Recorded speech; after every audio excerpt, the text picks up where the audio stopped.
Kısa Kafası ekibi tarafından sunulmaktadır.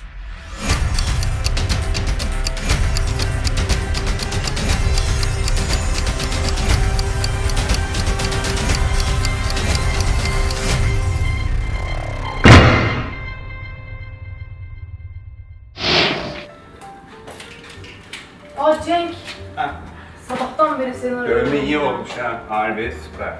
Teşekkür ederim kanka. Şunu taksana ya beceremiyorum. Abi hala öğrenemedin ya. Kaçıncı sınıfsın abi sen bak. Burada. Şunu bak hep unutuyorsun. Sıkacaksın. Tamam.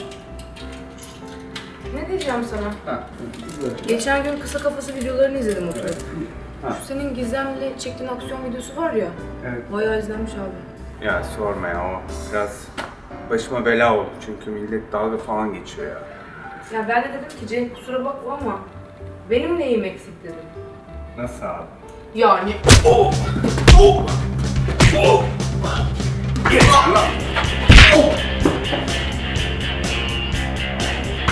Yeter lan sizden çektim kekolar!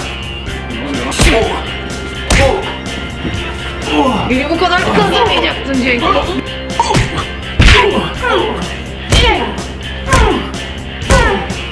Vallahi çevirmesem içimde kalacak.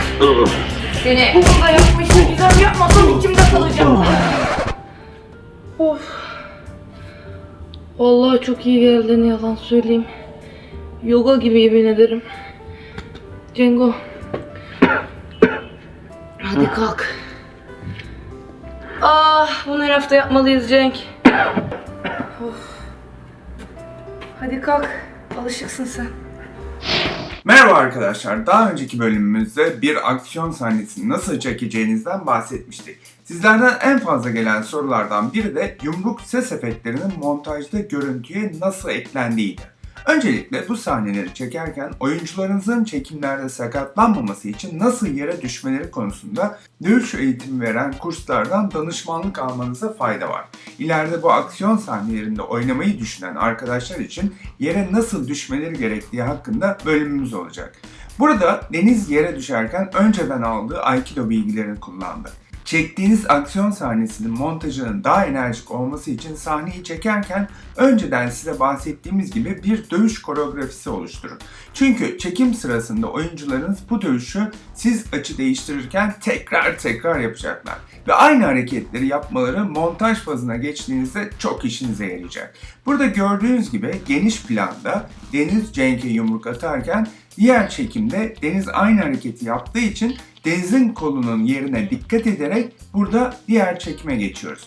Aksiyon sahnesinin montajı kendi ismi gibi aksiyon içermeli. Bunu da bol çekim planları arasında geçişler yaparak sağlayabilirsiniz. Aksiyon sahnesinin montajı konusunda ileride daha detaylı bölümlerimiz olacak.